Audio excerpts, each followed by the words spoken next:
young girl who, in his own words, quote, resisted with all her strength, end quote, leaving him with no choice but to, quote, thrash her mercilessly and rape her, end quote. Columbus eventually started up a global child sex slave trade, shipping off young Indians to all corners of the globe. He even bragged about it to a friend in a letter written in 1500, saying that 100 castellanos, it's a Spanish coin, are as easily obtained for a woman as for a farm.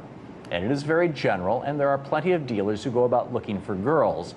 Those from 9 to 10 years old are now in demand. Under Columbus's rule, life for the Taino people became so bad that they resorted to mass suicide.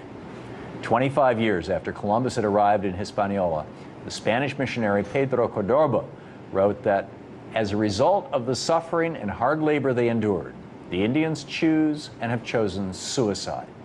Occasionally, 100 have committed mass suicide. The women, exhausted by labor, have shunned conception and childbirth. Many, when pregnant, have taken something to abort and have aborted. Others, after delivery, have killed their children with their own hands so as not to leave them in such oppressive slavery. Eventually, Columbus resorted to wiping out the Taino altogether. Prior to Columbus's arrival in the New World, scholars placed the population of Haiti, Hispaniola, at around 1.5 to 3 million people. By 1496, it was down to 1.1 million, according to a census done by Bartholomew Columbus, Christopher Columbus's brother. By 1516, the indigenous population was at 12,000. And by 1542, fewer than 200 natives were alive on Hispaniola.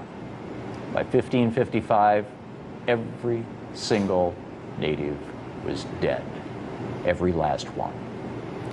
Knowing what we know now about Columbus's real intentions and actions, it's pretty ridiculous to be celebrating a man who didn't actually discover anything and who kicked off a genocide of historic proportions.